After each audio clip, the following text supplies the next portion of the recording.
So in Metamodern Yoga, there's sort of this idea that you want to have multiple ways of relating to emotions, sensations, and thoughts and challenges in life. So, you need to be able to relate to them in a way that's like cool, or you need to be able to relate to them in a fiery way. Appropriate tool for each task. Many people end up specializing in one, and then, they're better at some things than others. And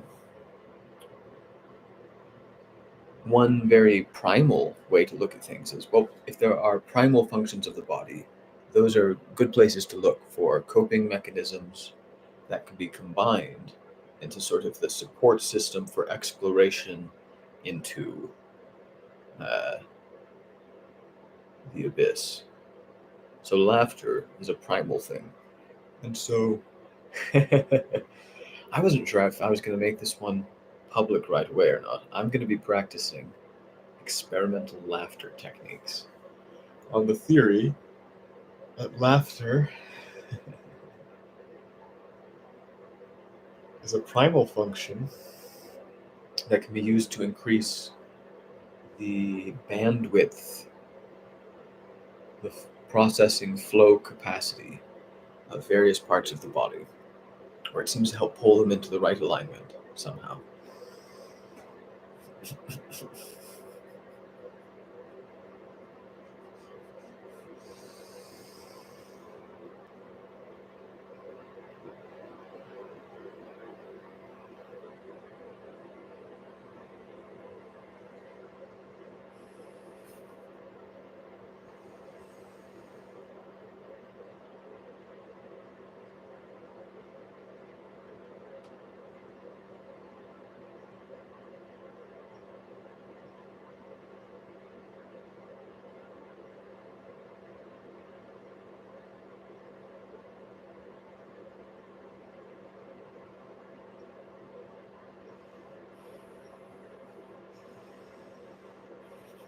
I'm doing a very gentle sort of laugh, so it's actually having surprisingly strong effects.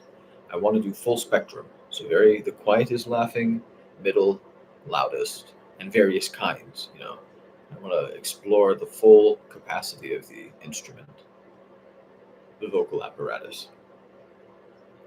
But I may explore this quite quiet thing for as long as it seems so good.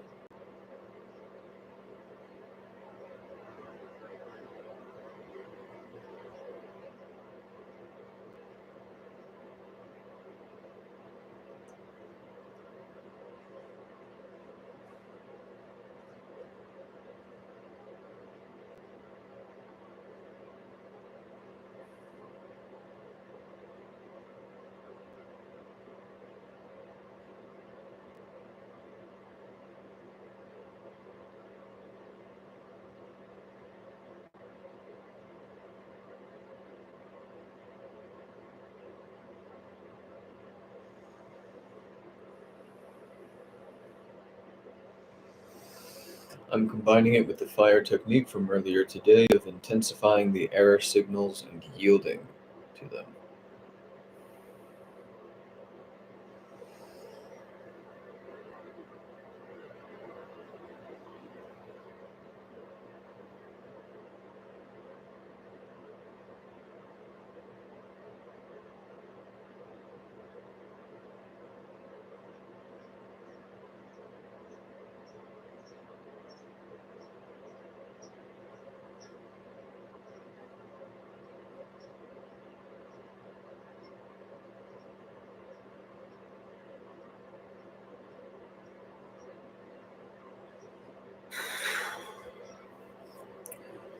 When there's more blood in the eyelids, it gets darker. Normally, as it gets darker and darker, I tend to want to counterbalance it by bringing in light and oscillating between the two.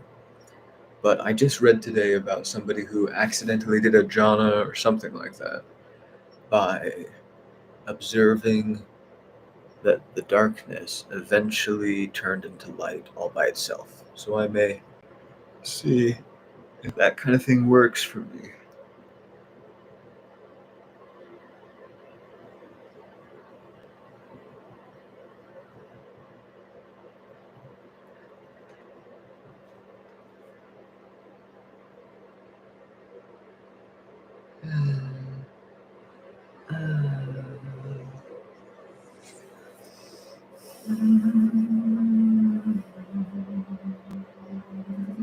good laughter.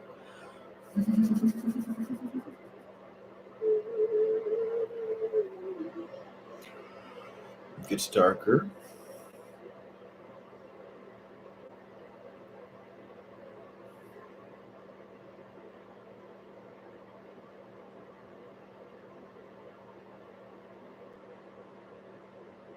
Wow.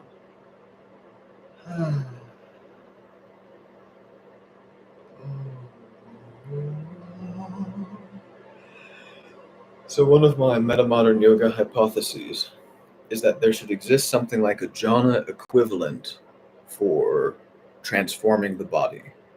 So the flow, the circuit-like nature of the state doesn't just, it also has a relationship to the body on a deep enough level that it's sort of integrating as you go. And so that's like a flow state jhana, where you're in action, where you're in relationship with the environment. That's Bruce Lee. So let's see. Maybe I'll try something sort of like Tai Chi or yoga or something.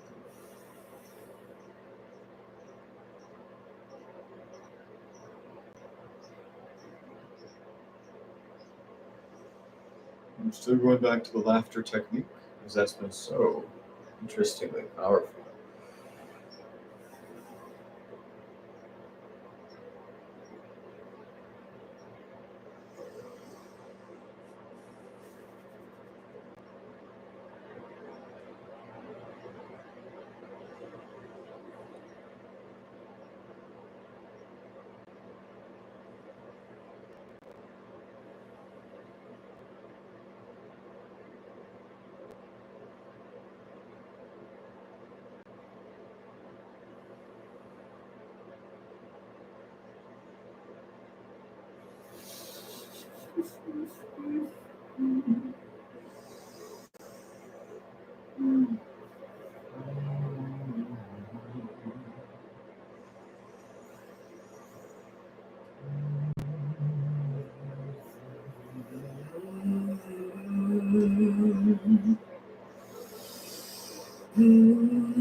Yeah, let's do some Sufi dance music.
The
technique I'm going to do is to go from orientation to orientation and do one full inhale, exhale on each.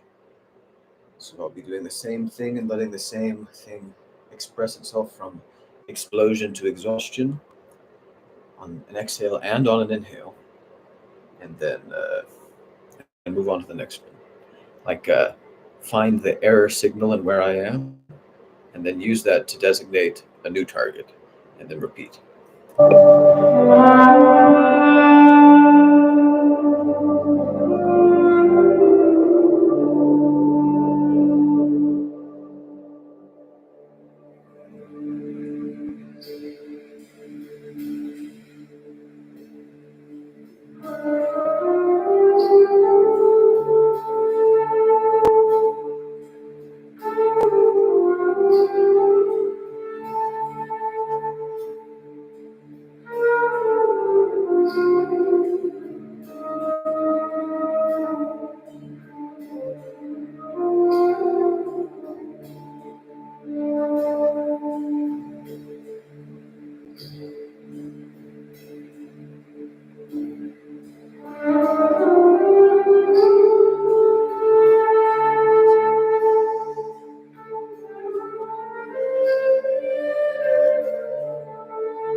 Laughter again. I keep forgetting to use it because when I use it, it's so great. Fantastic. You want to do it on the inhales as well as the exhales. I forget that it is.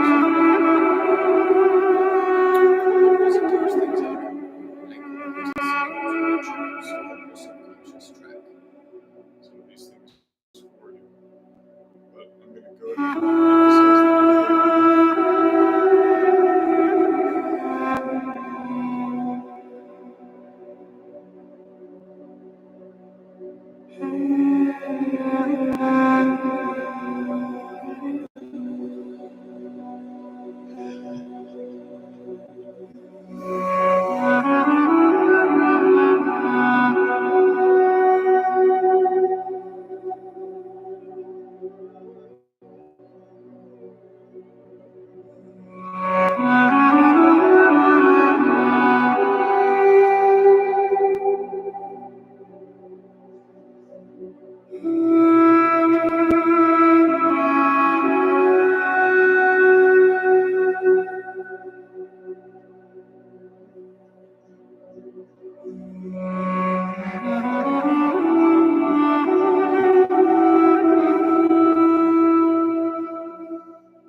you crack a joint, really sniff it in where you've breathed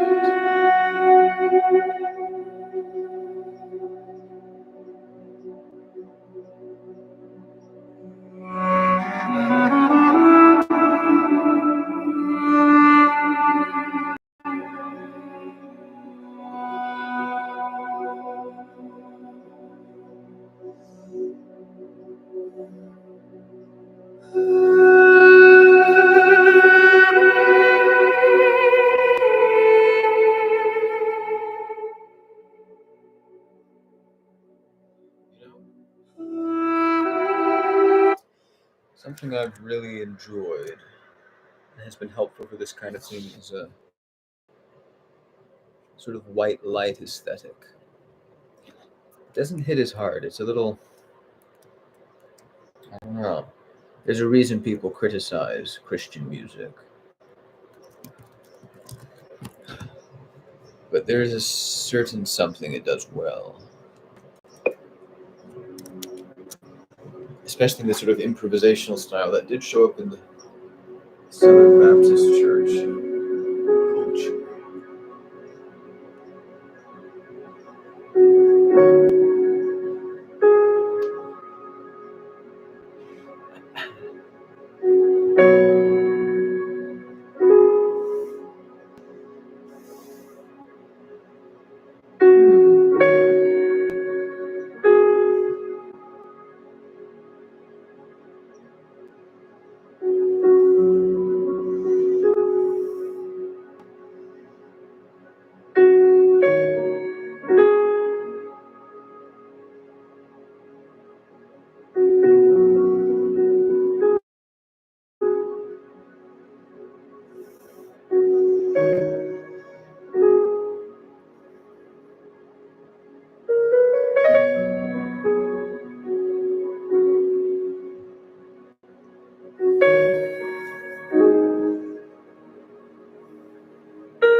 So,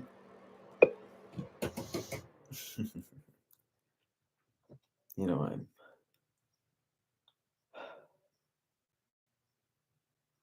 I'm in this oscillating space between sincerity and irony that is typical of metamodernism. And I'm also in this sort of phase of discovering so many good things about religious ideas that it's like, well, what would you say it would be like it would shake your faith in atheism. That's not really how atheists think about it. They don't think they have faith. And I think they don't. They don't have faith in atheism, but they have faith in other things, I guess, on some level. They have some metaphysics and ontology that functions, in some sense, as an intermediary between their senses and the environment. You know, a hyper prior, a meta narrative. And I don't know if the religious meta narratives are just powerful or if they're also true. But as I take them more seriously, I become self conscious because of the shoulder Dawkins and the shoulder Yudkowsky I've got on my shoulders. You know, not very pleased. You know, I agreed with them so much more, and now I seem to be being gradually, concerningly lost to the woo or something, the spiritual. And I try to think about what I might say to them. I've seen people who are used to doing better struggle with Dawkins because he's so precise, sharp. Not even that sharp, though. He could be so much sharper. He's elegant and graceful. And when I think their vague, unclear proposals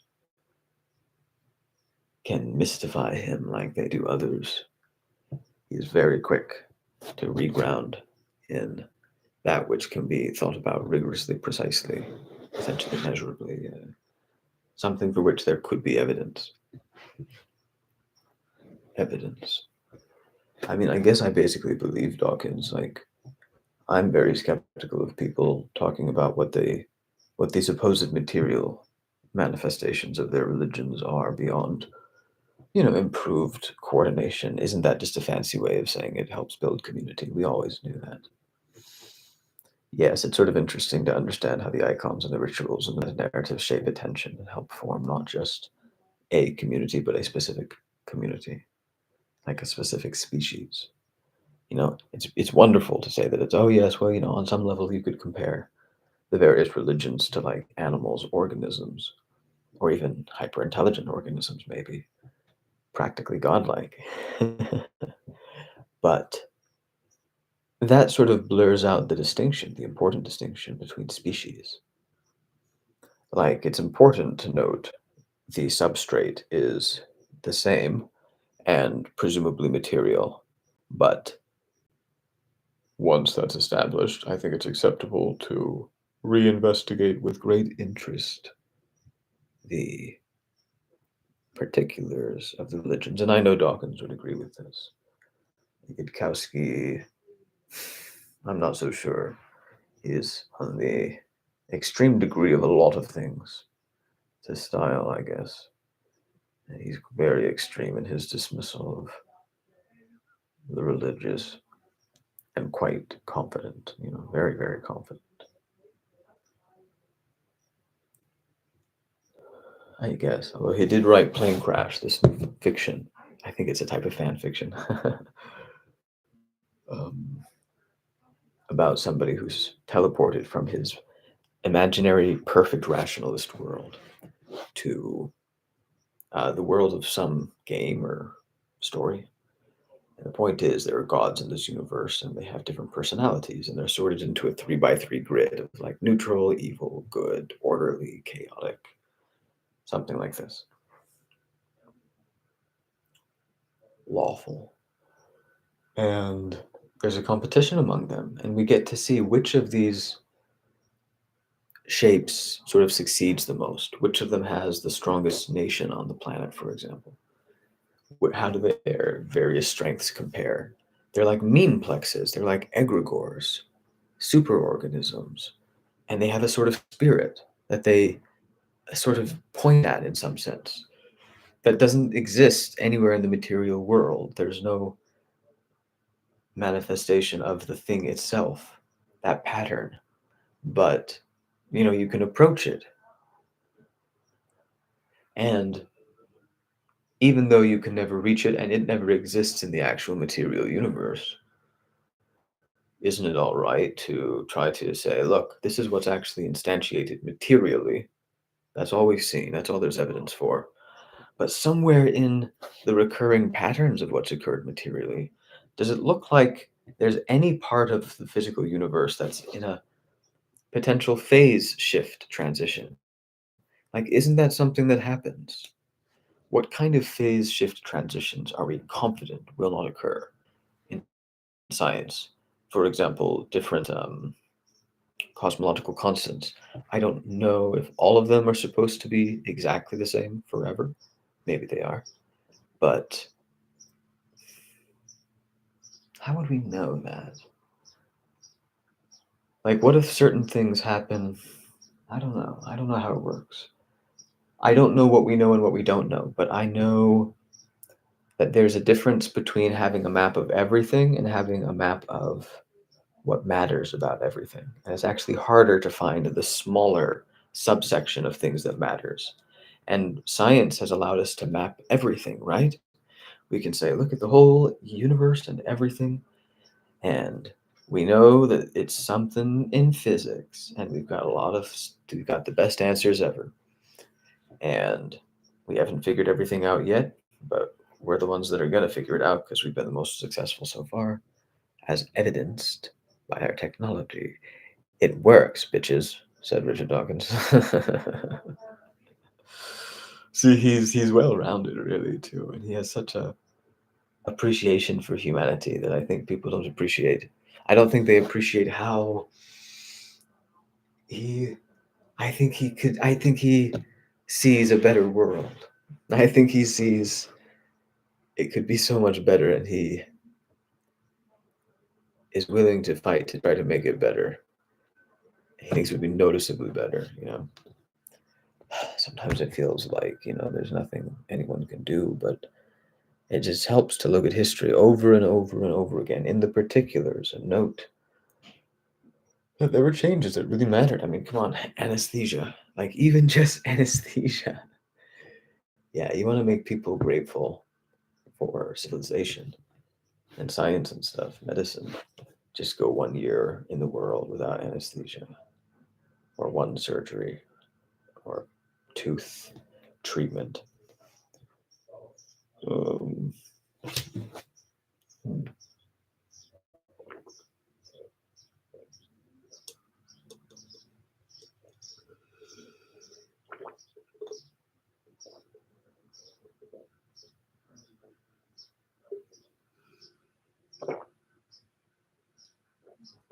Man.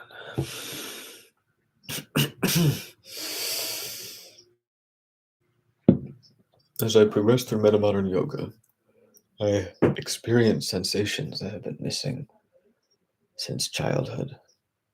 Not like memories exactly. What I mean is, things were vivid when you were younger. The colors were sharper and you could get into flow states much more easily, right?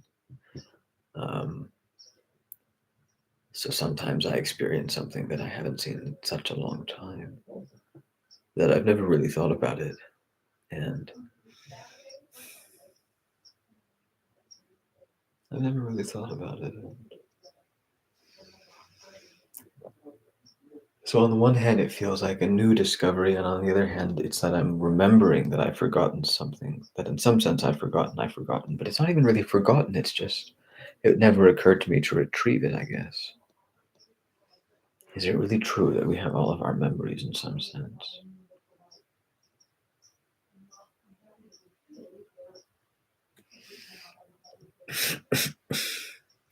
See, human beings have these superpowers. Some of them just have these perfect memories. They're so extremely off the spectrum, you know? It's like most of us can remember between 5 and 9 numbers, except some of us who can remember 10,000. And it's like, what? Um, yeah. And I wonder to what degree we simply haven't yet discovered how to train certain skills. But as culture advances, if we will experiment with these things and practice, it's sort of like science, but a little softer, be more like applied pedagogy, which is probably Kat Levine's idea.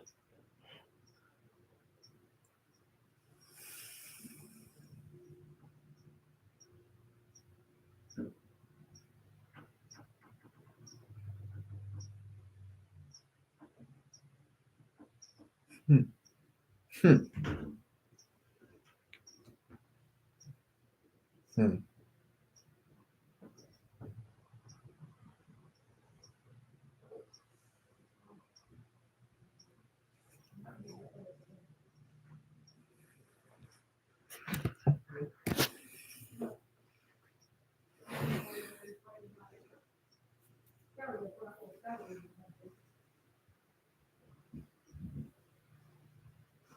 Hmm. Hmm.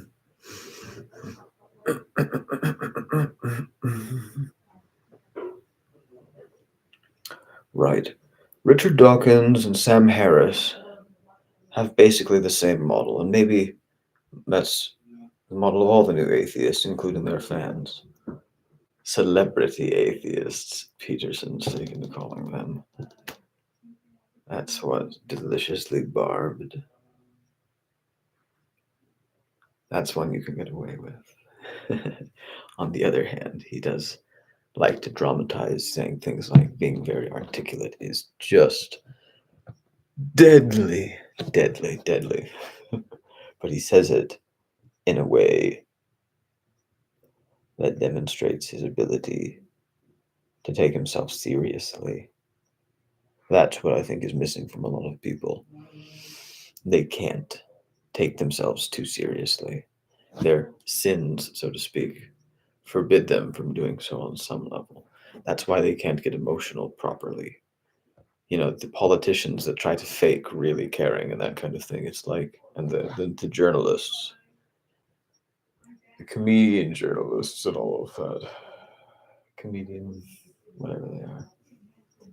It's like,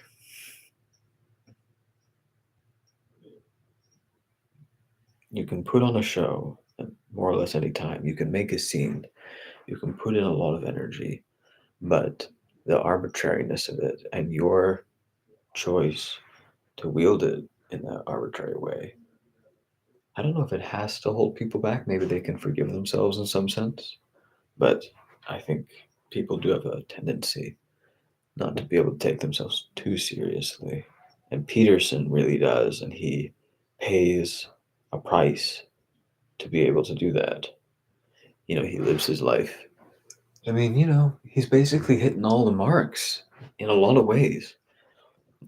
Like in wholesome, holistic life success, you know, he is a very successful professor, very successful clinical psychologist with lots of patients, clients with whom he had wonderful social relationships and a wide network of friends and fine family relationships. And I mean, the politicians will often have their families go around and give speeches on their behalf, but how many of them sound genuinely admiring and respectful of their father, the candidate for XYZ position? But I guess we're doing the 6 p.m. thing here today. That's fine. But Michaela Peterson and Jordan Peterson can go around together and face, skilled verbal opponents like Piers Morgan And, the audience comes away with this sense that there is a wholesomeness and something deeply redeeming. And he talks about how he relies on his family for all the suffering he's been through. And, I say that Peterson it seems tortured in some ways, and that's not actually what it's supposed to be like, even when you're carrying the cross, in the Christian perspective anyway, which he seems to take quite seriously in some way. What way? That's the question. And then he's got the whole book tour. Is it normal to do the book tour in advance of the book release? I don't know, but he's got like 6 months in advance. Release in November. That way it can make a splash and be in the news in time for the Christmas shopping season, I assume. Well, and then there's the Black Friday, so that makes sense. And he's going to explain what he means by God, and hopefully everybody will agree with him. I mean, I assume, he's done his best. People talk like it's really arrogant to think people should agree with you, but it's like, what am I supposed to want? I mean, yes, I want disagreement in the sense of a dialogue, a dialectic, something to learn from. But in the sense of what answer do I think is the right one, in the sense, in some sense, we can just reserve judgment. We could say, hey, we don't know. But in the sense that we have to take action, and in that sense, you're sort of forced to put your weight down on a theory of action. And so, do I think whatever my plan of action is the right one? Do I want everybody to agree with it and enact it? Yeah, I don't actually want everyone to agree with it, but I do want everyone to enact it if I think I'm right, which of course I do, because everybody thinks they're right, right? So anyway, Peterson thinks he's right, and he's trying to present to the culture a compelling case for a more, I don't know, wholesome maybe version of Christianity or God. God, really. There's a reason he's speaking with the Muslims, the Jews, to some degree Hindus, probably a little bit Buddhist, but I don't know. There really aren't that many Buddhists, and the Buddhists, I don't know. The Buddhists and Peterson have a little bit of an opposite energy. Peterson's fire and they're water. Or maybe they're everything except fire. That's their whole point. They're like earth, water, air. If you want, we can say light and space and cosmic energy and nirvana and nothingness and neither nothingness nor not nothingness, etc., etc., etc. But they're not fire. They're definitely not fire, because they say the whole point is to extinguish the ego. The ego, they say, is like a fire. They use the term extinguish to mean getting rid of it. They say that's not real, because if you look at the fire, it's actually a flame. It's gone one moment and a new flame is up the next. That's not actually an object. There's nothing there. I mean, maybe there is from moment to moment to moment, but there's no connection between them. It's like looking at a sign where there's like, a row of like Christmas lights, right? It's like 1, 2, and they go in a line, right? And you think there's a moving target. There's a moving line here. And it's like nothing's moving. It's just this one flashes on, and that one flashes on, and that one flashes on. There's an illusion here that they say you see through. And it's fire and it's suffering. And I think they're right that it's fire and that it's pain and burdens of various kinds. It's something like the choice between life and naught, because the Buddhists, in some sense, feel almost suicidal. They're a little bit like, no, I don't want to poof into nothingness and never be reborn again, because I've been reborn in 10,000 eons and I have suffered on the wheel of samsara forever. And I'm literally pursuing enlightenment. I'm literally pursuing the extinguishment of the ego and the end of samsara. I'm pursuing not being reborn again, or something like that, right? And it's like, if there's any suffering, you haven't done it yet. And it's the whole point of everything. And anything that could hold you back, you could be like, wait, wait, wait. Wouldn't you do a little bit of suffering if, like, you could solve the energy crisis for us with your enlightened genius? Wouldn't that be worth a little bit of dukkha and tanha? And they'd be like, no, no, no, nirvana. I've literally been in this situation a billion times in the past. Every time I have let myself be held back and save the world again and again and again and again and again, while you have been wandering aimlessly from lifetime to lifetime. More tears have been shed for you than there are in the ocean, than would fill the ocean.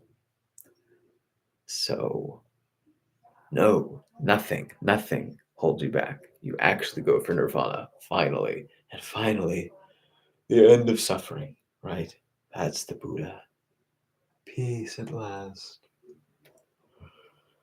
And it's like, wait, what about fire? And they're like, the fire is suffering. Begone, fire. And it's like, are you sure there wasn't anything worth keeping in the fire?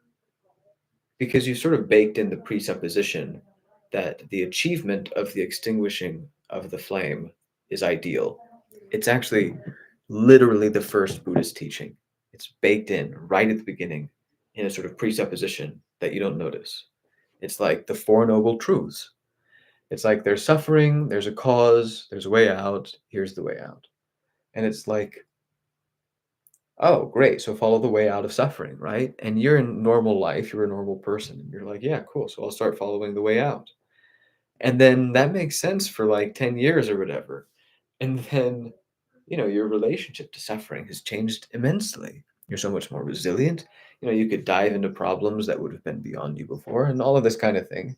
And the question now is, wait, do I just keep following this path to getting less and less and less suffering while also being less and less and less intertwined with the world? It's like I'm picking apart my soul, dissolving it, right? That's the idea. Your soul is a flame. It's an illusion that it's a real thing beyond moment to moment. There's no relationships across time. That's what they teach. They say, look only in the moment. What's here? What's here? What's here? What's an experience? Moment to moment. No meaning, no clenching, no attachment. And so if you're only ever looking in the present moment because the future doesn't exist and the past doesn't exist, and therefore everything is in the present, but even the present is so fleeting you might say it doesn't even exist. It's like the moment you say, this present, whatever you were going to point at is already in the past, right? If it took you even a thousandth of a second to say it, it would be in the past. And it's actually funny because even if you said it, 100 billion trillion Google plex of a second, it would still be in the past before you actually pointed at it, before you even knew it was there to point at, before anything about your experience happened. By the time you're there to talk about it, as if it's out there in the real world, whatever it is gone. It's like looking at the night sky and being like, the stars aren't right there. They're way, you have no idea. They're completely somewhere else. Uh, you're seeing the light from the past. But I don't know if I completely buy this. Like, metaphorically, fire doesn't actually go away entirely. Everything that fire was has an echo in material reality, in history. And in some sense, the soul is a sort of self sustaining, back and forth, complicated relationship of these echoes that persist across time. And if one of them dies away, fine. Like, there are plenty to come into that open space. And they say, no, empty the whole space out. There's an interesting parable Jesus says is the kingdom of heaven. Man, is it so much, so much, so much more interesting to read Jesus' sayings when the interpretation is not that he's talking about an afterlife. Like, all of the sayings where you interpret him as just saying, getting to heaven is like this. It's like such a banal reading. It's like, how do you get to heaven is you spread the word like seeds, and then some people listen and some people don't. And If you listen, you go to heaven. That's what the kingdom of heaven is like. It's like, and every interpretation is like that. It's like, why do we have so many stories for such a simple story? It's so easy to understand. It's like the kingdom of heaven, if it's a present experience of the world, it's looking at life through God's eyes, some perspective, whatever perspective allows you to look at reality and perceive it as heavenly, is in some sense, by definition, the heavenly perspective. And whatever the closest approximation to that you can sort of manage in a given moment, right? That's sort of in some sense the target you're always trying to hit, or giving up on trying to hit.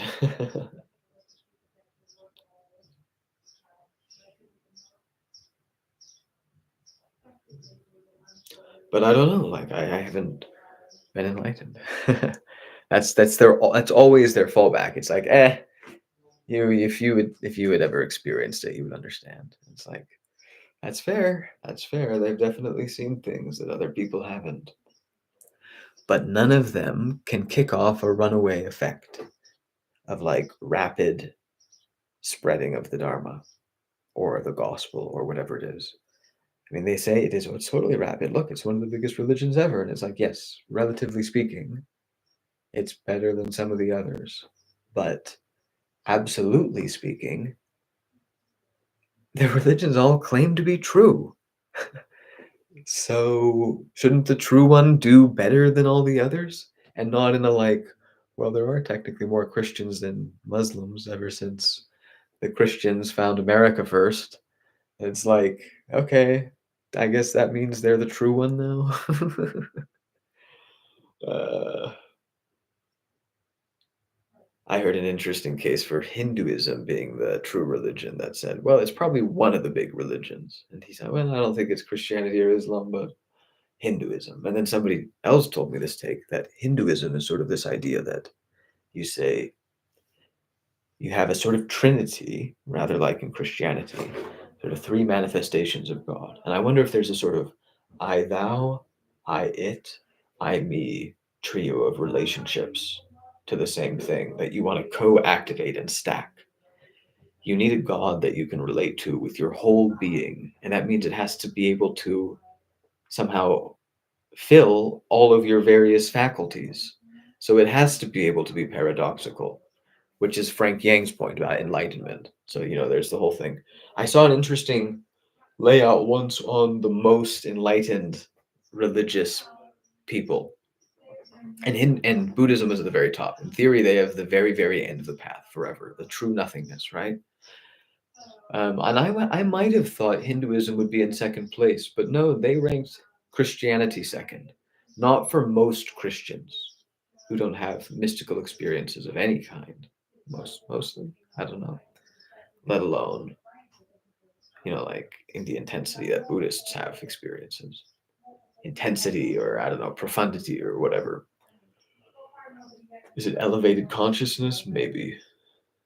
If you have a flow state, how flowy? Can you just keep turning that up forever?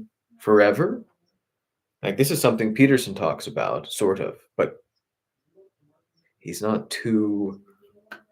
I don't know if he's easy to understand when he talks about it. He was on with Joe Rogan, and he said he did Kundalini yoga. Kundalini is from the Hindu tradition. And by the way, what I was going to say earlier is that they have a sort of Trinitarian concept of God, and then they tell everybody who worships any other God, oh, yes, your God exists. That's somehow your God is a version of one of our gods. And so you're all true. And we're just going to come help you worship your God better. And I'm like, oh, that kind of sounds like what I've been calling the metamodern handshake, with the whole help you do your thing better thing. Um, so in the Hindu or Buddhist traditions, there's this Kundalini idea, a sort of energy between the bottom and top of the spine and head.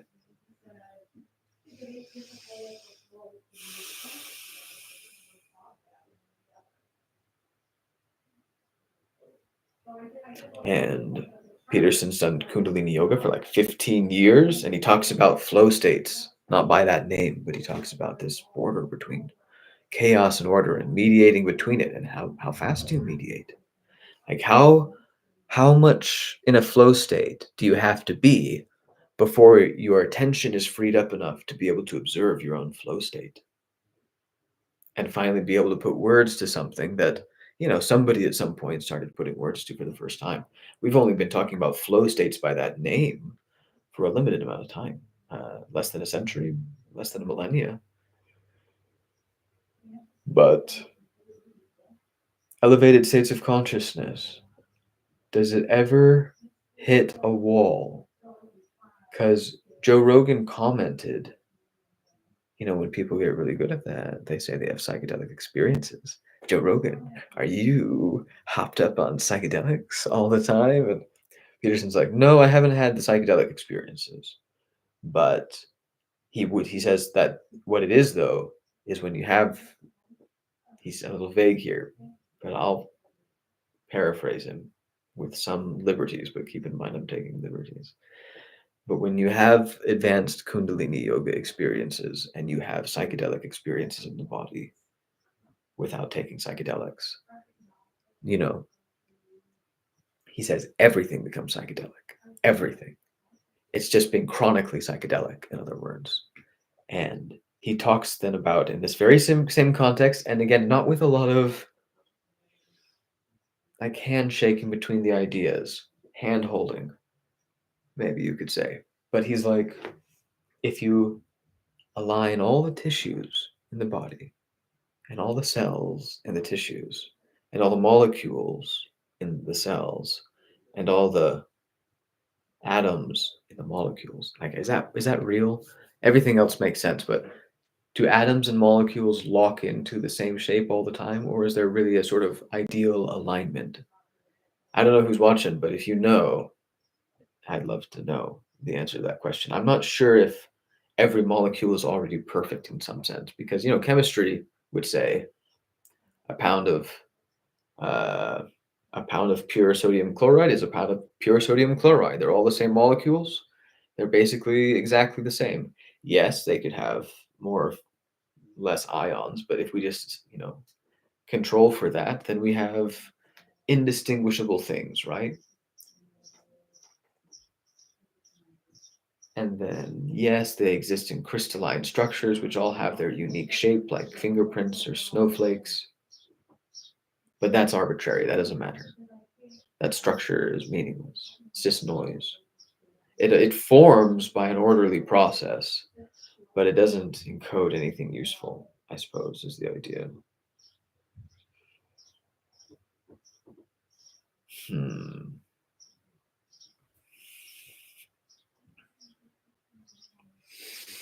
Man, I started doing a laughter technique today, and it seems like an amazing on ramp to what feels like Kundalini type things. It's up and down the spine.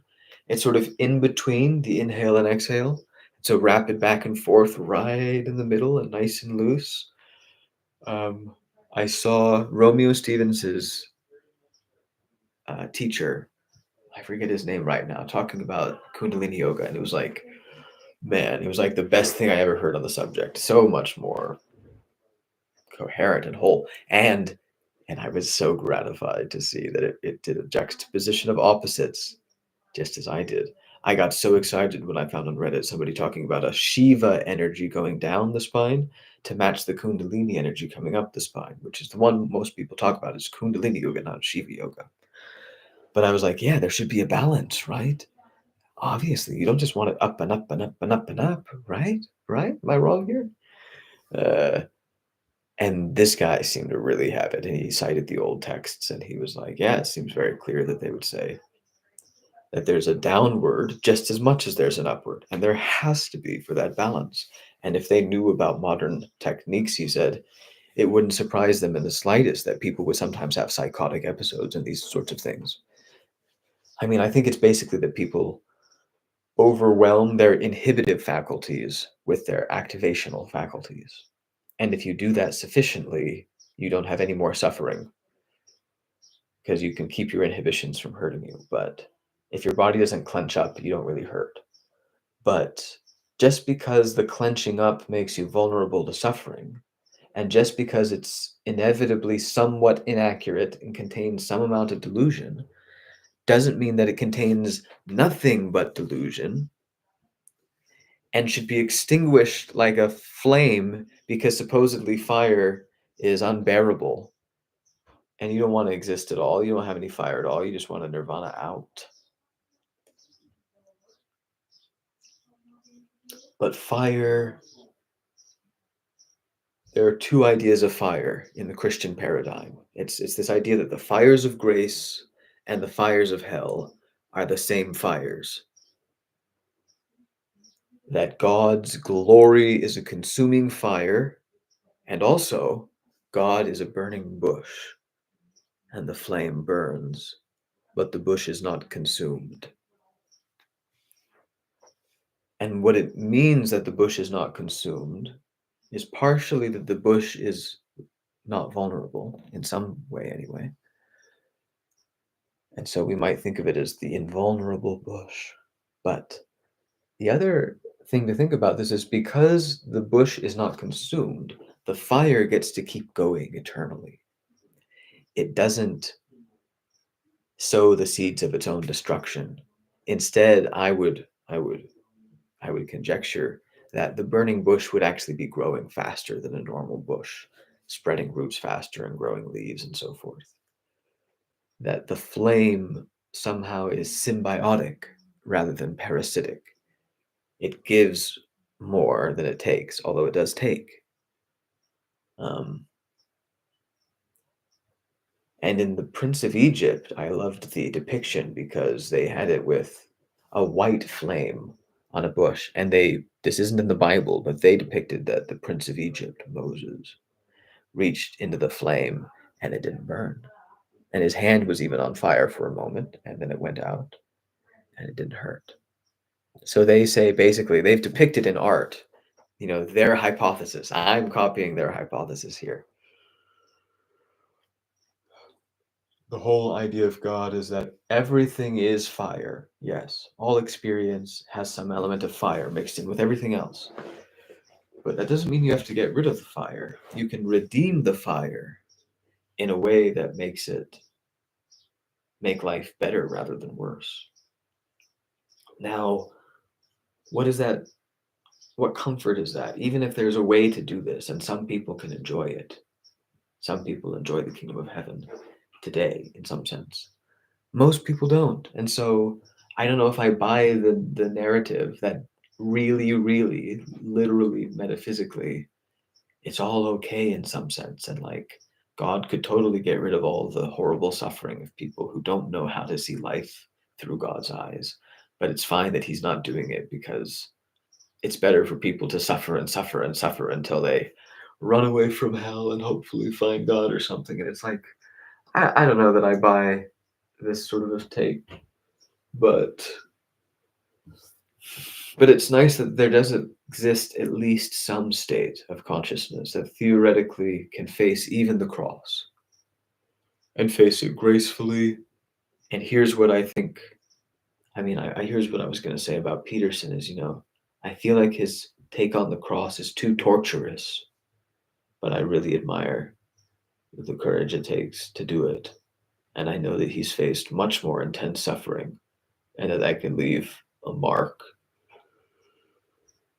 And that great men often have great shadows, but that he has been impeccable about setting himself up to be able to navigate the dark side of what he's doing and trying to do. He has wholesome family and friend relationships. He, he didn't get doing this until sometime in his 50s. He made his amazing lectures, his Maps of Meaning book, and his Genesis and his Pinocchio and his Chaos and Order lectures, and they were on YouTube, and they were sort of like a splash. It was like, yay, 10,000 views or 100,000 views, or, they were pretty well received for professorial lectures. But he sowed the seeds of his memes, and the market didn't pick it up and make hay with it for decades. For decades, it was his life. He thought maybe it would do something. It kind of did. He was very successful as a career, very fine, but it didn't sweep the world or anything. Even though it was a theory, his best guess at the best theory anybody ever came up with, basically. He's too modest to say that, you know.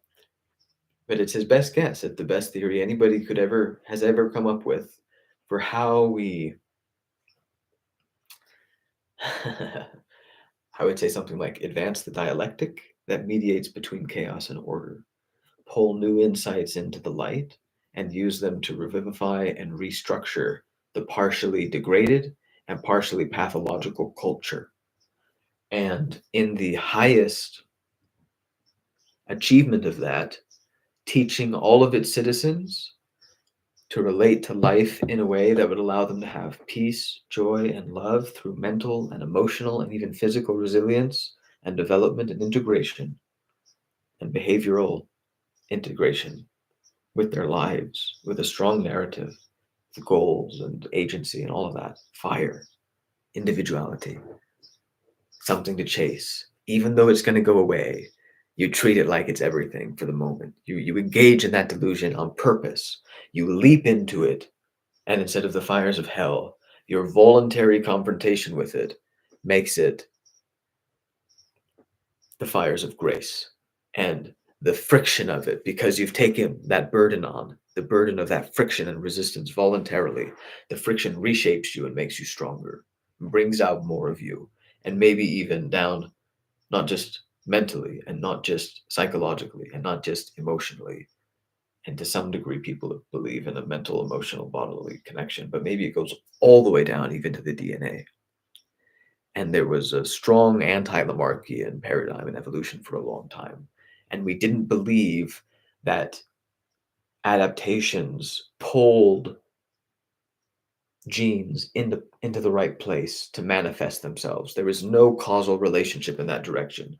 It was all random, happening upon the right thing, and then it getting acted upon in the other direction through selection, Darwinism, which is a pattern we see universally. Universal Darwinism is the key to a lot of this.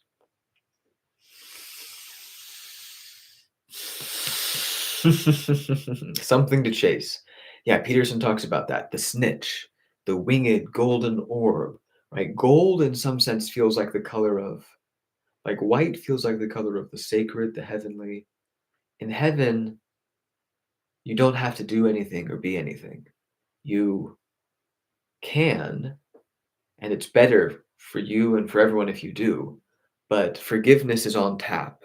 And as long as you're doing in good faith, you're allowed to feel good now, and you don't have to wait until you're catching up to your peers in terms of moral development or anything like that.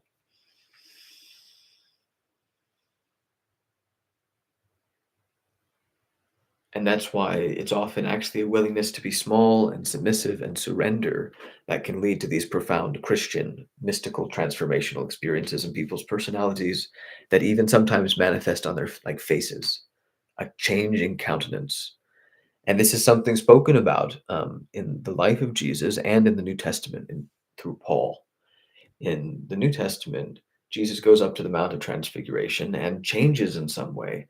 And Moses and Elijah, who were old prophets from the Old Testament, who both didn't die and were maybe also transfigured, is that why they're there with Christ?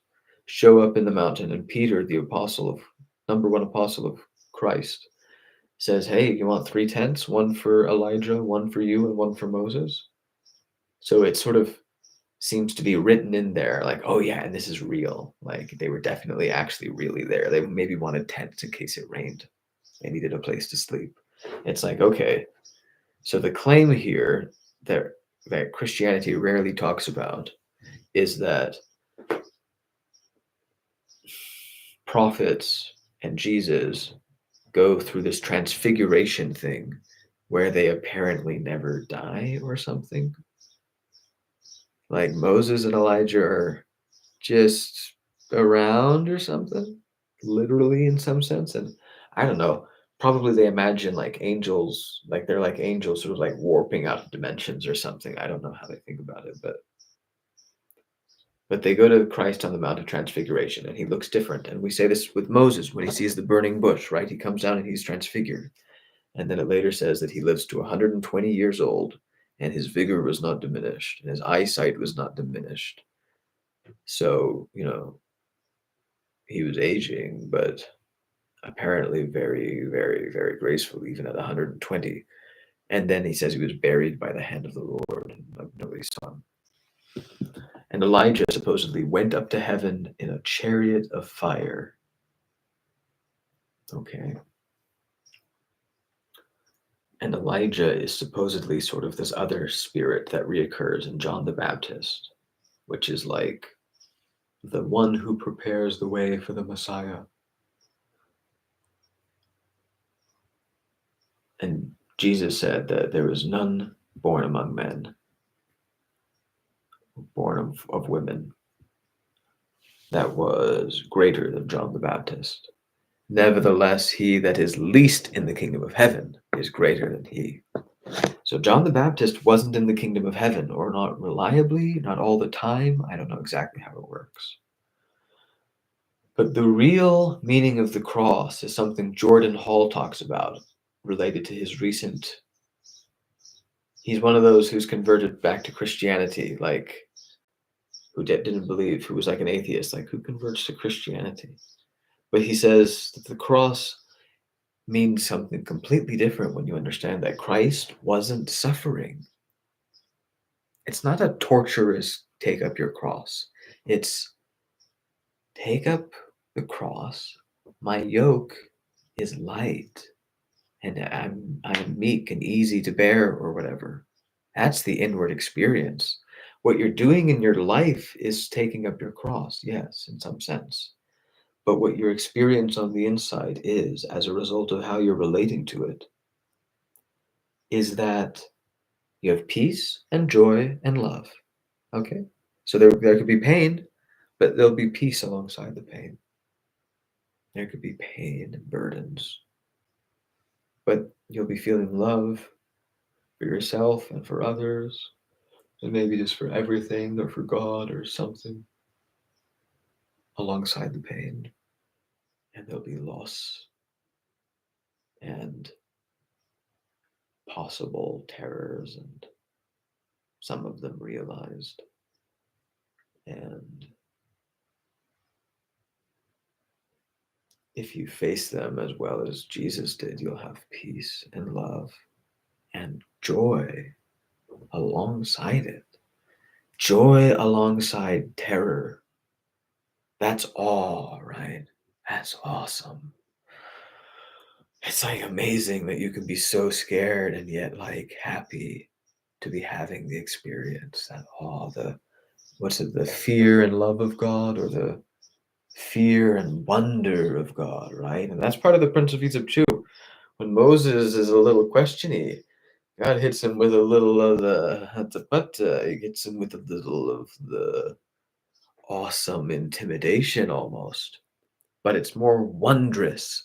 It's such a wondrous, beautiful intimidation that you're still happy to be having the experience. It's one of the best experiences of your life. It's like, yeah, how do you do that?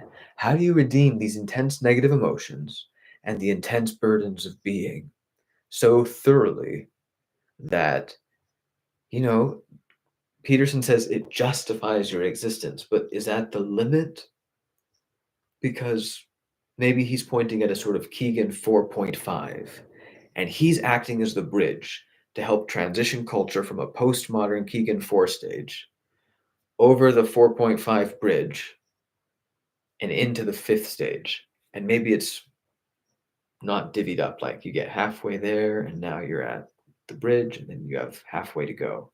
No, maybe it's more like a trigger point. It's really more from 4 to 5. That's why it's not that it just goes 4, 5, 6, and what we're calling 4.5 is 5. No, there's a real something in 4 and a real something in 5, and the 4.5 isn't exactly a real thing. It's more of a transitional catalyst. And that's the role Peterson is playing in helping move society from the postmodern Keegan 4 stage to the hopefully rapidly instantiatable metamodern Keegan 5 stage, what's called the self-transforming stage. And Peterson never says he's doing this, but Keegan's stage 4 is called self-authoring, and Peterson's business that he made before he was famous and did for years and years and had many clients and pitched it to businesses, and it was his thing. His thing was his self-authoring suite, and that's a Keegan term. But, well, he's very mimetically savvy. Very mimetically savvy. He's so mimetically savvy that he's a pragmatist that doesn't talk all the time about what a pragmatist he is. Like, pragmatists should be smarter than that. Right, that's like a non-pragmatist. I don't know what that's called exactly, an empiricist or something, a more materialist kind of a thing. It's like,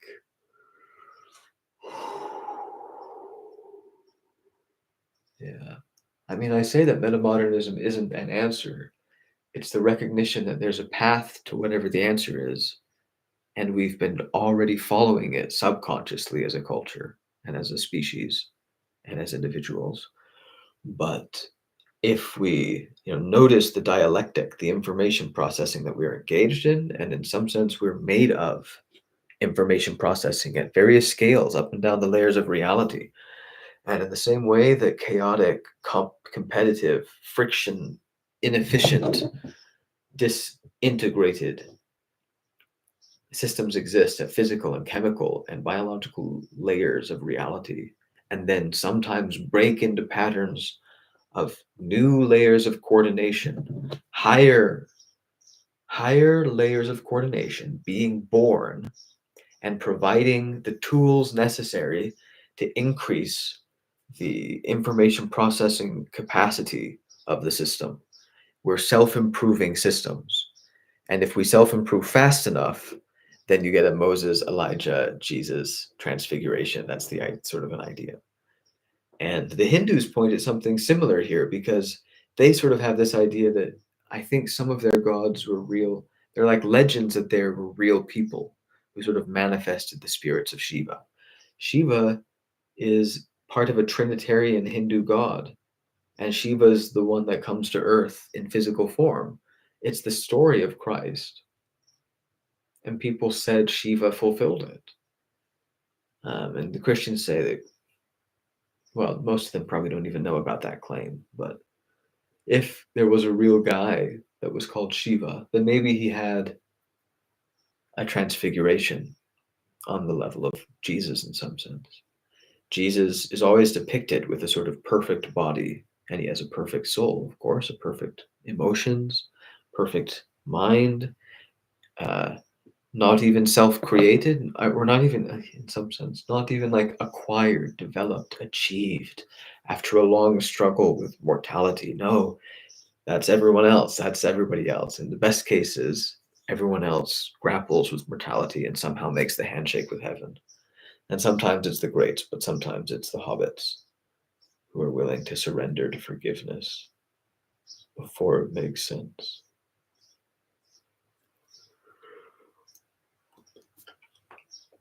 But I don't know. The hobbits don't change the world. Generally, right? The whole point of Tolkien's stories is these weird moments when the hobbits, least deviating of all creatures, one at a time, over decades, deviate from the norm and do an adventure and contribute to saving the world and do it in such an amazing way that it's the best. And it's like, right, because that's an underappreciated strategy, an under-accessed optimization path. It's sort of Avatar, Aang as well, Last Airbender. They're very unconfrontational, and that can be unsexy, and that's part of the whole tension of Avatar, which by the way is super metamodern. So wonderfully metamodern because Aang is sort of this weird juxtaposition of Buddha and baby Jesus. Because, he's got the shaved head and the third eye and the monk business and the peace and love and forgiveness and no possessions and vegetarian and won't kill and pacifist. Evades, dodges, has fun. doesn't take things too seriously in some sense, and in other senses totally does, but has to round out his personality to truly become the avatar. And that's all of us. And maybe there's some version of it that's a bit inspired by the Buddha and a bit inspired by Christ, and has more of the transformational fire of Christianity that seems missing among the Buddhists in some sense. I mean, it's like there's this trade off between consciousness and will.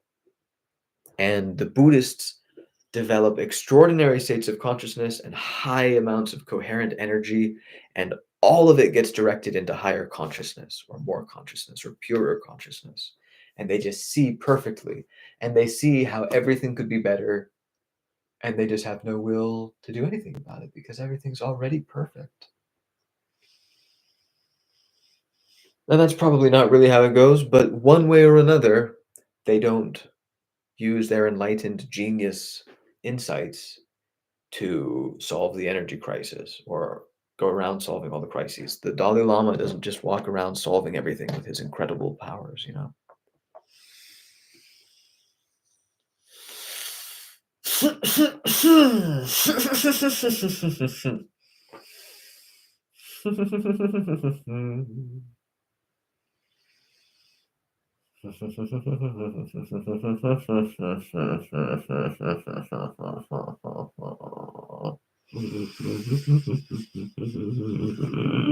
Yeah, I think I haven't developed my inhaling vocalization or laughter enough to balance my development with exhalation.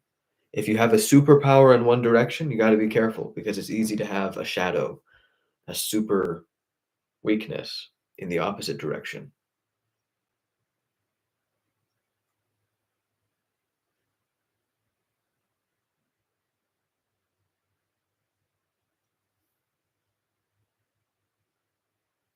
So, we all develop the ability to vocalize on the exhale and to put our hearts into expressing that arrangement, that process, that particular shape of activating the bodily systems, like the muscles that go into the voice.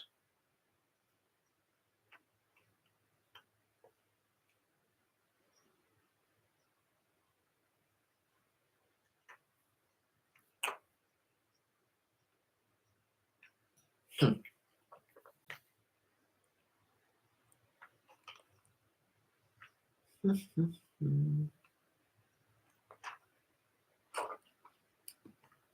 So I'm doing a little of Kachari Mudra here, which is where the tongue goes up into the soft palate and forward, and supposedly is supposed to reach near the back, which they claim is easier than you think, and not as far as you think if you look at a real skeleton.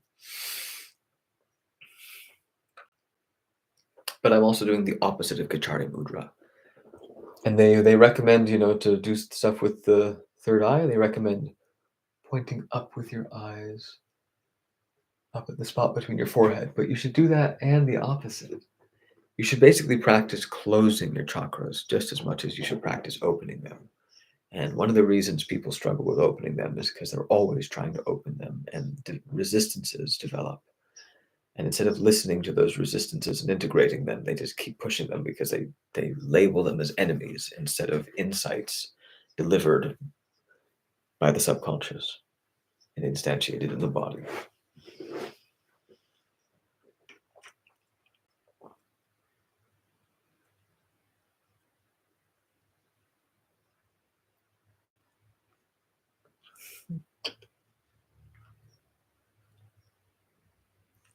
And then other people have a lot of will, right? So if the Buddhists have a lot of consciousness, other people have a lot of will.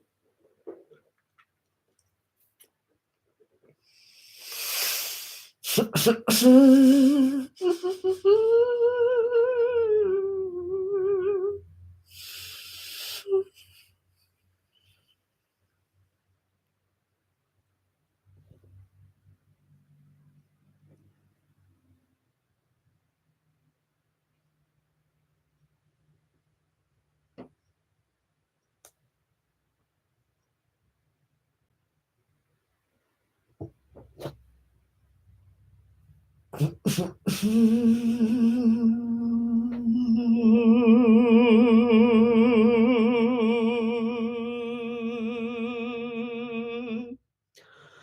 mantra. I don't think people. Well, okay, I used to think that mantra was about the meaning of the word. It's sort of like chanting love. It's like you're reminding yourself, okay, love, love, love, love, love. It's just sort of like helping you focus on whatever it means.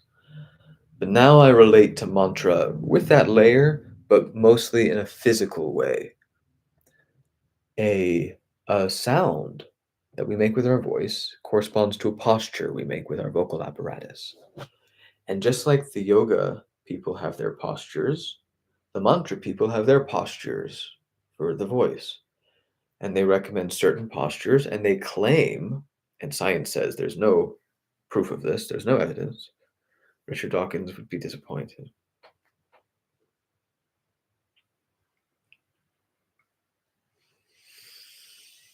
But I will persevere.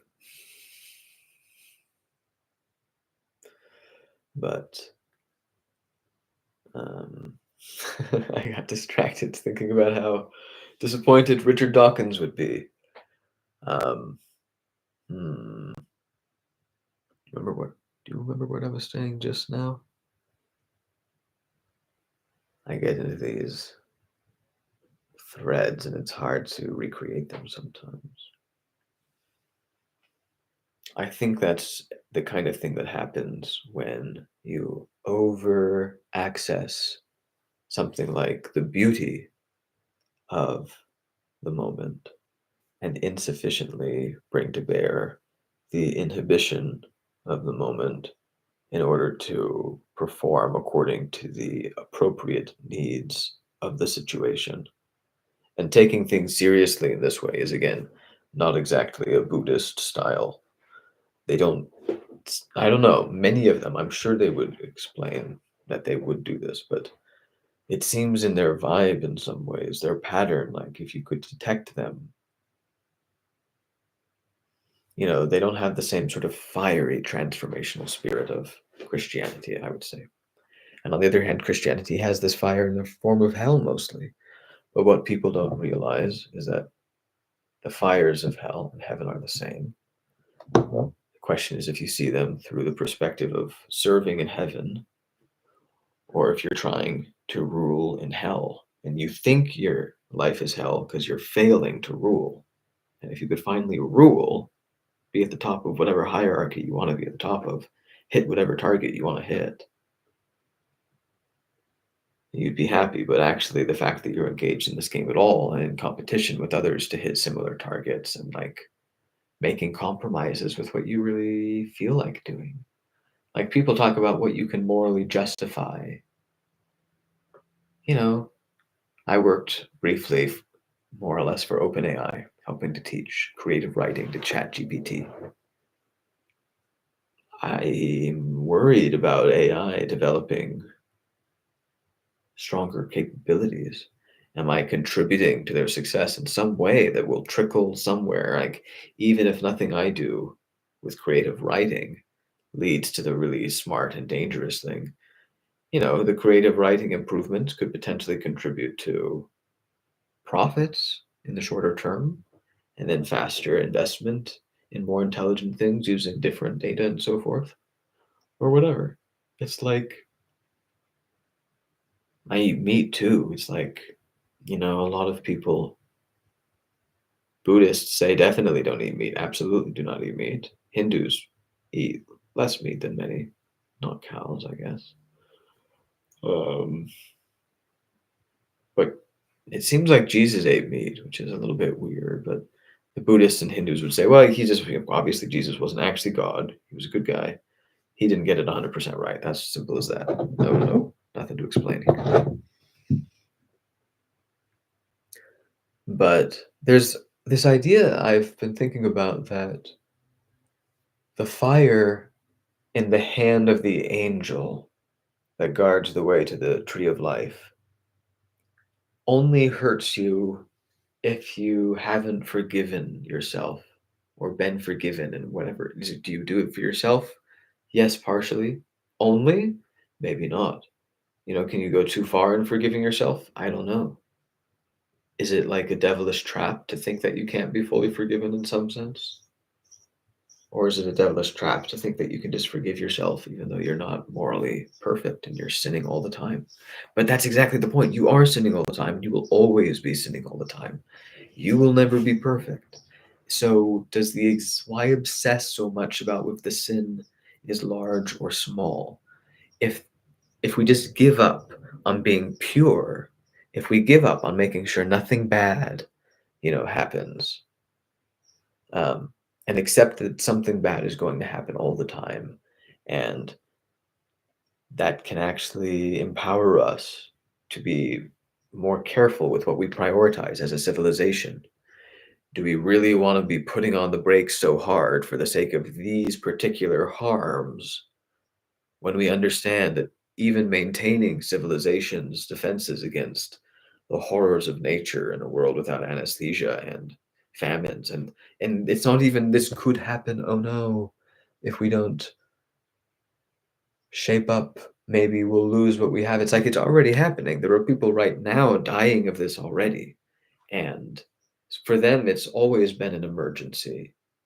And now it's beginning to feel a little bit more like an emergency for everybody and not just the people at the bottom of the world. But it has to make you wonder if we're over focusing in America on the prejudices and so on that burden our various minorities, but our American minorities,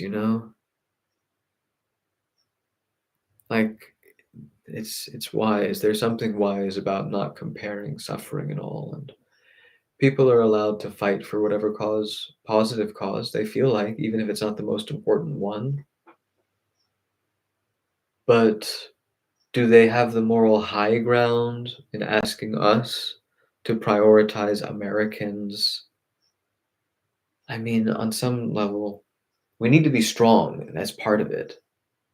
Part of it is, the put on your own mask before you help somebody else. It's like we're not strong enough to devote so many resources to this and keep everything else where it should be and help the rest of the world. So we need to be a little bit ruthless here about our priorities and say, look, just say where you think your problem is on the list of the top 10 problems on planet Earth. If you claim it's on that list, do you first, you don't even have to say, prepare a presentation. Just say, do you claim it's on that list? Is it on the top 10? And if they say, no, it's not on the top 10, then you say, cool. Then anytime you tell us to focus on your issue, 100% kudos to you for devoting yourself to a positive cause and, you know, fighting for what you care about. And that's great. And also, we're perfectly within our rights to say something like, I think we should talk a little bit more about the top 10 biggest problems in the world and a little bit less about the 11th biggest problem in the world, even if you think yours is the 11th biggest and not the 100th biggest, most important problem in the world. Is it about big? Is it about important? In some sense, there's just the point that there's some best here in terms of the pragmatic outcomes of our civilization as measured by things like having the ability to make a wonderful world for ourselves and never coordinating to do it, even though we all know we could, but we have no faith that we will try together if anybody tries alone, and that lack of faith is justified. And so we need to hope that we could get to that point and then take some kind of tiny action in faith, sort of offering to somebody, hey, in some sense, there's a heavenly handshake that people should always be making with each other when they interact. And that's especially important with, important relationships. And it's like, if we are both aiming at the common good, then we can let our guards down around each other. We can trust each other. Um, we can rely on each other. We're a lot more dependable in a lot of ways. There's just a nice space. There's a nice clearing for quality friendship or relationship or whatever it is to be there. And that's, it's very important, and it's important up and down the scales of the world. And we want these handshakes. We've been hoping that these handshakes will be ordered from the top down, that if we can find the right president, they can issue an order that will organize us and coordinate us to build a better world for ourselves. And it's like, why are we waiting for them to give us that plan? Why don't we just do it as if the person we wanted to be president were issuing that plan? What do we wish, what do we hope would be the handshake between president and nation? And how can we reach out in faith to it in some sense, in the hope that it will reach out in faith back and you can meet in love in the middle, in that handshake? Or what Socrates, not Socrates, probably either Plato or Aristotle. Somebody told me this recently. I don't really know about it, but he said that the same shape is what he called justice. This ideal city that he imagined was one where people did what was just, did what was mutually beneficial. And it's like, yeah, the big problem in the world isn't the people that hurt each other. It's the almost everybody that doesn't make almost any of the handshakes that they could make with all the trustworthy people. It's like, yeah, there are some people you can't trust, and we need to be careful about psychopaths and deceivers and unwholesome people to some extent, although they can add so much color. And we want some amount of that tension in there. Maybe a lot of it. Maybe we want to embody it. I don't know. But if the postmodern focus is on noticing flaws and removing them. And anytime you try to do anything else, they're like, how can you neglect this flaw? Look at this harm. This harm must be averted. And it's true. And this is part of the reason why they win the moral debates and the philosophical debates and all of it, is because they're right. The sufferings are very real, and we have extremely privileged existences, like dental care. Like, you cannot imagine the things people go through that we take so much for granted. I theorize that people who've had dentistry done to them or surgeries or received, really wonderful things from Western medicine have repressed gratitude. Like the the anesthesia allowed you to undergo something that would have been absolutely terrifyingly traumatic and would have had to be done, and maybe you would have just rather died, and you had to be held down to keep from ruining it, even at the cost of your own life, because you couldn't stand the fire of it. And then anesthesia is a godsend, it's heaven. Like, we don't understand how good we have it because we're so focused on the true and the genuine harms.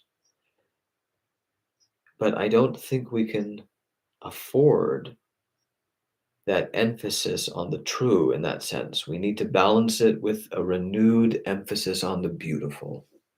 We have to say, not what are the real problems between us that keep us from shaking hands, but what are all the handshakes that are still available to us that would be mutually beneficial and worth the work of negotiating the handshake? It's as simple as that. Like, how hard is it for me to be a human being and you to be a human being, and for us to just sit down and say, look, obviously I have things I want to do better or improve about my life or myself or something. You have things that you're doing that with or wanting to, but find it hard to. We can just easily encourage each other here to help in some way. What do you need help with? How can I help? And vice versa. And in like 5 minutes, you could make like 10x speed, like an hour's worth. Let's just call it 1 hour's worth of therapies help of like processing of something, and not from going to therapy at a designated hour of the week in a rigidified schedule, but taking the opportunities surrounding you at all the times to make these handshakes that are mutually beneficial, but people don't make because they don't trust that the other person will reciprocate, right? And like, I hope that whatever is best between us comes to be between us, but I don't have faith that it'll happen because there's not enough evidence. But in some sense, my hope is still enough, despite the fact that there is no justification. And in the ultimate analysis, I basically buy the postmodern argument to the nth degree that we basically don't know anything and can't know anything. And I've been terrified about the implications of that before, but I've to some degree integrated that fear. Although I haven't faced the kind of intense physical suffering that people, the sick and eventually the aged go through. So we'll see what I have yet to learn from the realities of life.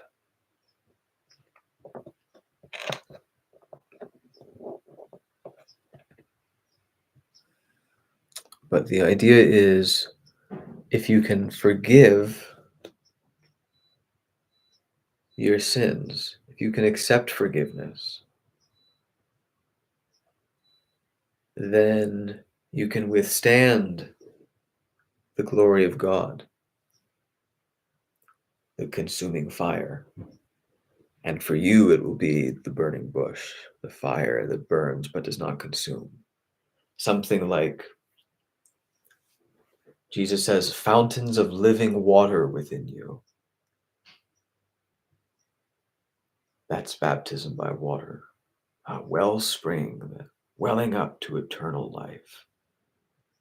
Not a good afterlife, eternal life today, eternal life always. Eternal life embodied not just in the experience, that's, I don't know, enlightened life or something, but embodied, intertwined with reality and the body and the emotions, the shadow and all of it.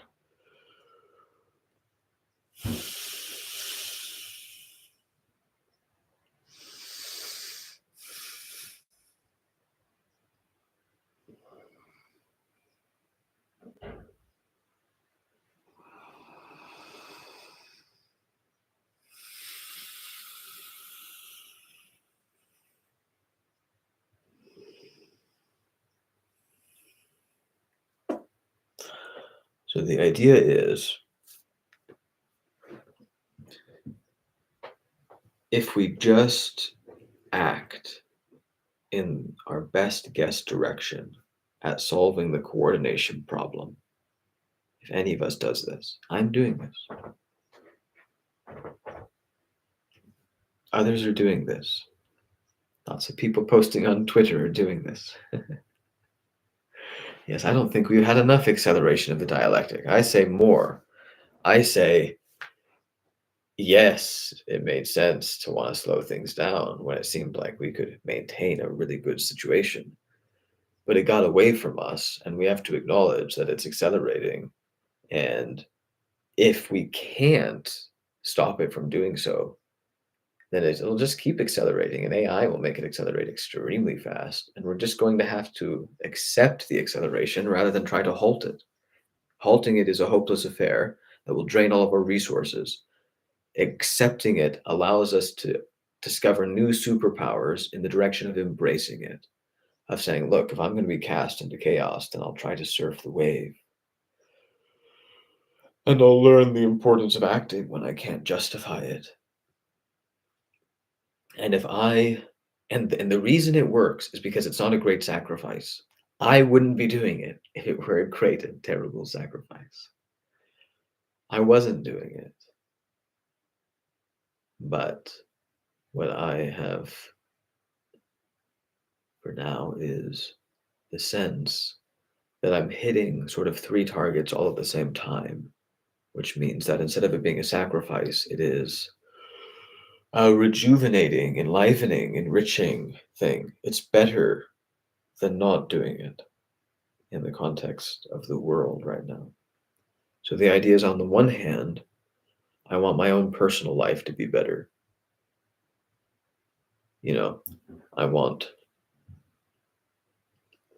to see the people around me and the opportunities to connect with them and to do that really successfully and smoothly and rapidly and just form wonderful coalitions and relationships and projects and discussions and start organizing and thinking and start even though we don't know exactly what to do and just do the horrible failures we'll come up with. This is a good point from Peterson, but we have to do it with a little bit brighter spirit,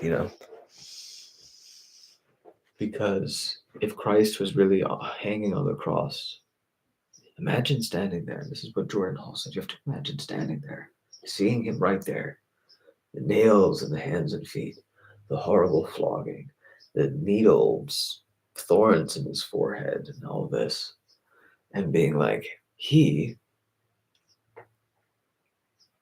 feels peace, more peace than me right now. He feels more love than me right now. He feels more joy than me right now. He's actually having a moment of life, of experience, that's better to have than not to have any experience at all. It's not a fate worse than death.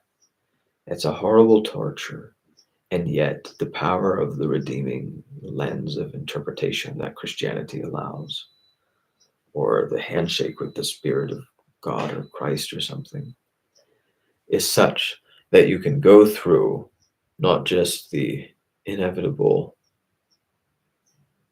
and unutterable burdens of existence, but meet them in a glorious handshake that redeems the pain in them and turns it to glory. And that is the heavenly fire, the Valhalla, the fire, the Schwarzenegger, the Ayn Rand, the American spirit in some ways, the Teddy Roosevelt. I would put Jim Carrey in this category of fire as well. Spartacus, Mike Tyson, and Peterson has cultivated it. I don't know if it came naturally to him, although he was always verbally gifted and probably creative. So there's parts of the fire in there for sure. And he's certainly cultivated it since, shadow work and Jung and all that. Very, very fire. All of the symbols and the icons and the rituals and the intuitive speech. It's a little bit funny because Peterson was saying for decades important and profound things about the necessary role that intuitive speech played in the dialectic of a culture. And then when it was a political thing about free speech, the same talking points, slightly altered, kind of called free speech, were suddenly received with amazing, reception. It's like, do you have to sell out to the beast? Is there just not an audience for, is there just not enough of an audience to make a living off of doing it professionally if you're going to preach without getting mixed in with politics? Is that where all the talent goes? To politics of one kind of another? And maybe we have over focused on fixing our problems by getting the right person into office. Let's just imagine together a fictional president, our fictional ideal American president. What would they say? What do you claim they would say about how we handle the hot button cultural issues, the trans debate, woke debate in general, economics and war and all that? Energy. Trump is practically an issue all to himself. Another fire type for sure, very intuitive in his speech, which is why he makes so many errors and is so skilled at turning apparent errors into supposed wins and refusing to break character. And frankly, doing a very good job of it, man. He's the best. People think they can nail him because they'll ask a couple of questions and he'll be forced to answer. And it's like, as soon as you ask him, he's just going to go off for 4 minutes about 100 things.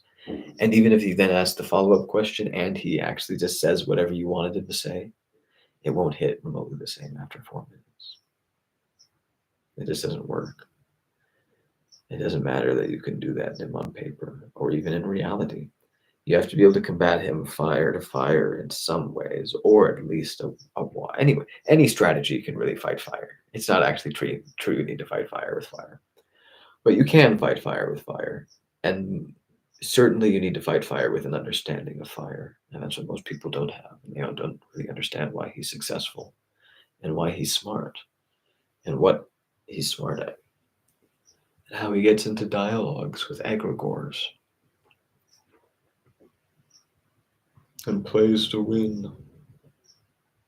And in some sense, it wouldn't surprise me if he's faced death, faced hell, and is genuinely ready to suffer if at some point it goes that far.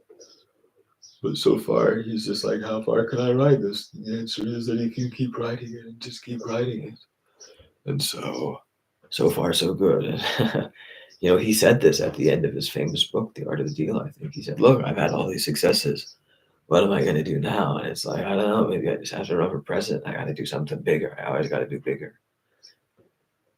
And then he actually did it like a couple of decades later, and he actually won.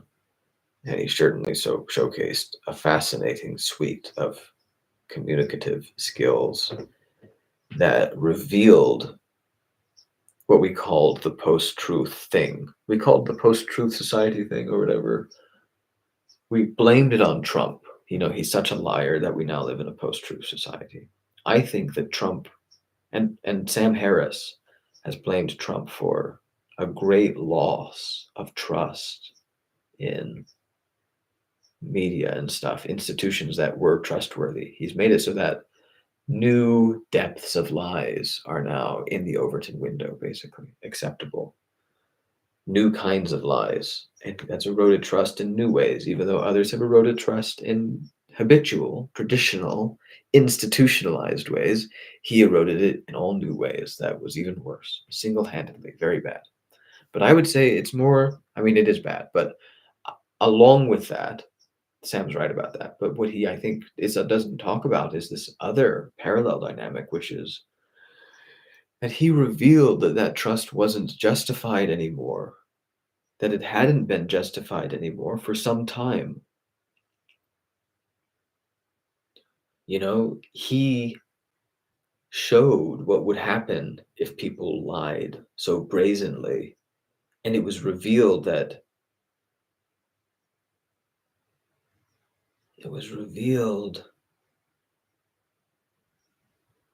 people didn't care about it as much as was supposedly necessary.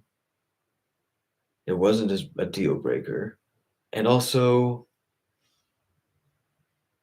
people actually trusted him more in some ways because they felt like he was a window into the liars, I think. He was telling them about the liars, and in some sense he was telling them by showing them, but he was also telling them by telling them. And he was perfectly willing to tell a true story when it suited him, and he said, they're liars. They're liars, and they won't do it, and they've been there a long time. Why didn't she do it for the 30 years she was in Congress or whatever? It's like, not 30, but it's like, dude, on one level, it's like, dude, all right, do you have any idea how that, come on, seriously, you think she's a senator and she can just make this happen? Do you have any idea at all how this functions? But she didn't say that.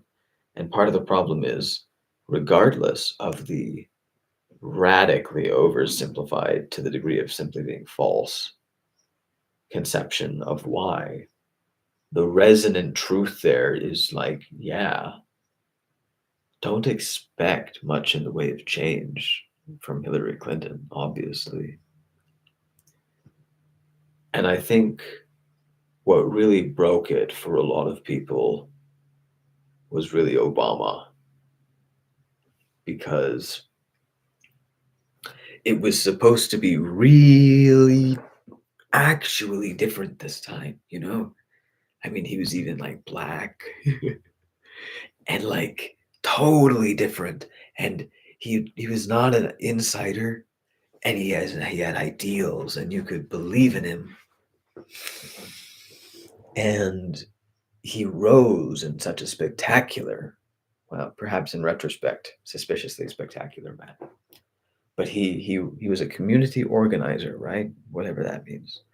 I actually totally respect community organization. The question is, if you organize a barbecue, that's one thing. The question is, how vast was your community organization? And I have no idea how vast his was, but he was apparently very skilled in certain ways. He ran for state senate and he won. And before his term was up, he started running for federal senate and he won. Surely on the strength of his speaking and all of his charisma and his message and all of it, he told his story. And gosh, I remember the first time I saw Obama, and I didn't know he was the enemy because my family, we were Republicans, but I didn't know he was the enemy. And I just heard him speaking. I was so lucky to just flip onto him in the middle of the speech. I was like, wow, I like this guy. Yeah. And, and then nothing.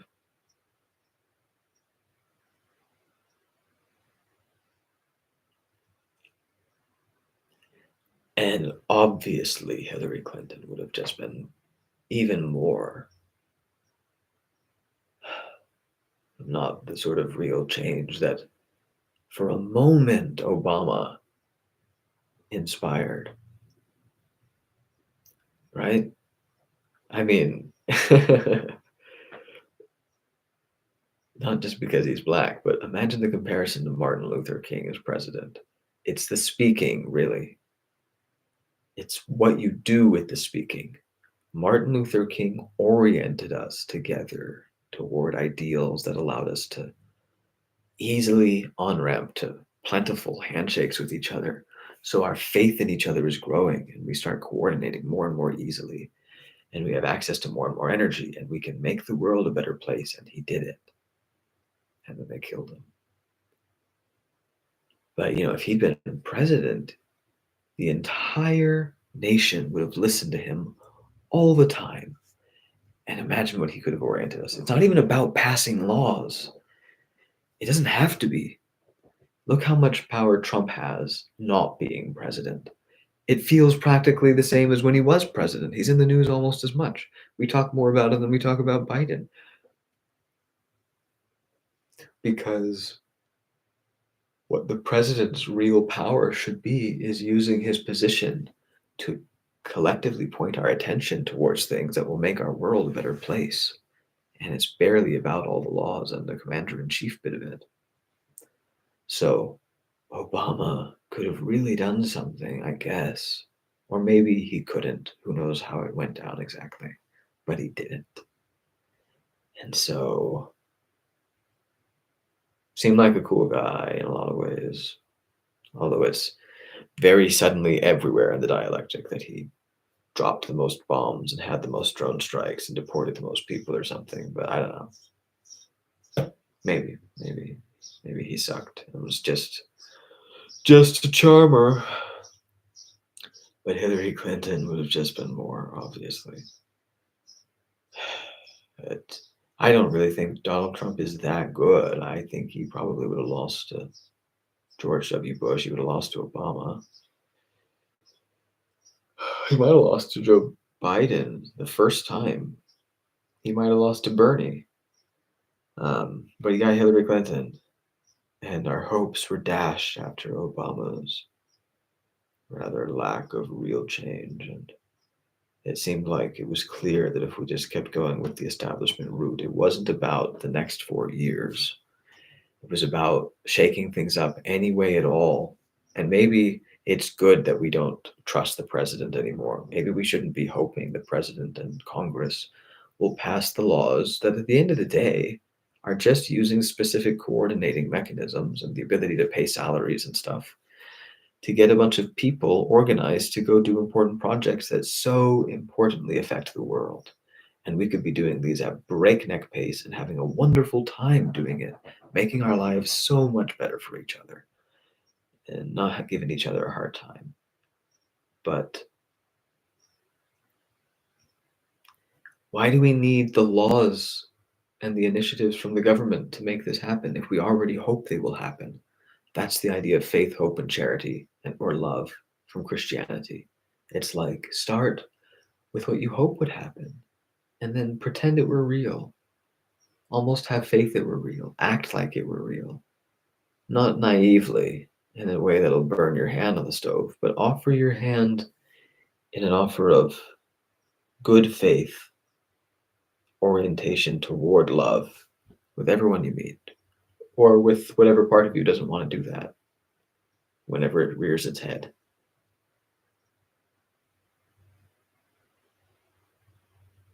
So it was like, man,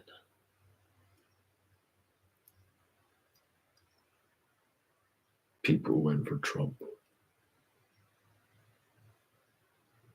And they might do it again. And it's like, seriously, you guys. Seriously, you guys. We're not going to stand for, I mean, honestly, man, I don't know what really compares with the Patriot Act in terms of like, we barely talk about it. And it's like the biggest thing in some ways. And on the other hand, I kind of try to live my life like privacy is already over. That's part of the Metamodern Dharma, I think. I'm trying to figure out what the Metamodern Dharma is. And I think part of it is you live like what you know is going to happen and be hard to process already happened. So you can process it in advance and maybe get ready for it.